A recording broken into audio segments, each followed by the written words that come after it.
Selamat pagi, pagi-pagi selamat. Gimana kabarnya hari ini?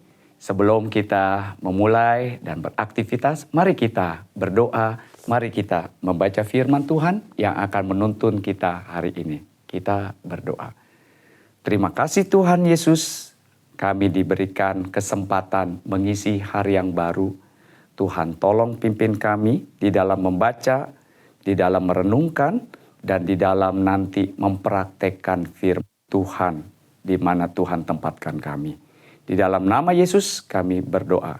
Amin. Bacaan terambil daripada kitab Yesaya pasal yang ke-40 ayat yang pertama hingga ke-11. Tetapi saya mau membacakan ayat yang ke-11 saja. Demikian firman Tuhan. Seperti seorang gembala, ia menggembalakan kawanan ternaknya dan menghimpunnya dengan tangannya. Anak-anak domba di pangkunya, induk-induk domba dituntunnya. Demikian jauh pembacaan firman Tuhan kita.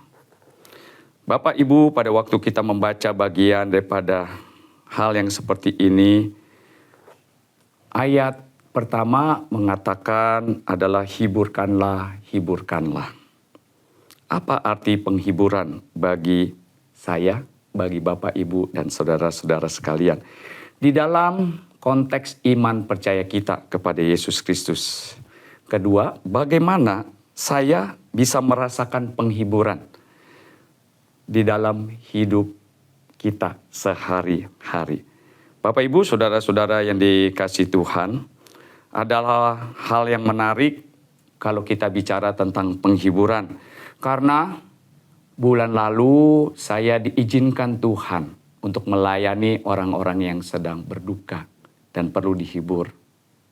Lalu bulan sekarang yang masih berjalan, lebih banyak lagi ternyata orang-orang yang susah dan mereka perlu dihibur dan dikuatkan. Bahkan latar belakang orang-orang Chinese biasanya mereka punya falsafah hidup adalah lebih mudah orang yang rambutnya hitam mengantar orang yang rambut putih. Tetapi alangkah sulitnya bila orang yang rambut putih mengantar rambut hitam. Artinya ternyata dalam kehidupan kita nggak ada kalau tua pasti meninggal, kalau muda tidak meninggal. Tidak. Terus ada saja. Ada yang meninggal entah tua atau muda. Entah kaya, entah miskin, entah laki, entah perempuan. Semuanya di dalam kedaulatan Tuhan. Kita bisa mengalami yang namanya kematian. Dan di tengah-tengah kematian ada orang yang siap, ada yang tidak siap. Tetapi kami sebagai hamba-hamba Tuhan, selalu Tuhan ingatkan harus siap untuk menghibur dan menguatkan orang yang sedang berduka. Maka ayat yang ke-11 menjadi tanda bagi saya dan Bapak, Ibu, dan saudara-saudara. Saya, Bapak, Ibu, dan saudara-saudara, mari kita punya gembala yang agung, Tuhan kita Yesus Kristus, yang menggembalakan jiwa kita, menggembalakan pikiran kita.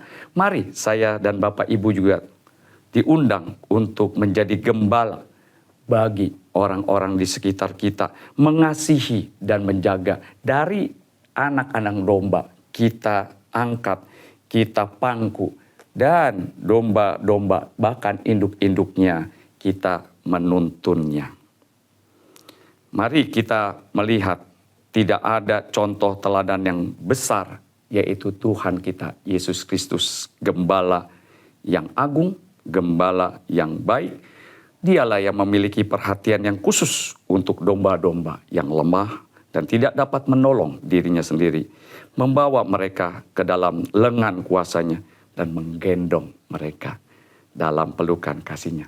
Adakah Bapak, Ibu, dan saudara-saudara dan saya merasakan genggaman Tuhan, rangkulan Tuhan, gendongan daripada Tuhan? Kalau sudah, mari lakukan untuk orang yang lain. Amin. Mari kita berdoa. Tuhan Yesus, biarlah firman-Mu memenuhi hati kami, mengontrol, mengendalikan pikiran kami, nanti terwujud nyata di dalam setiap perkataan yang keluar daripada lidah, bibir, dan mulut kami. Keluar daripada gestur tubuh kami. Sehingga orang-orang lain melihat dan merasakan. Mereka melihat gembala yang agung, yaitu Yesus Kristus. Amin. Selamat pagi, selamat beraktivitas. Tuhan Yesus memberkati.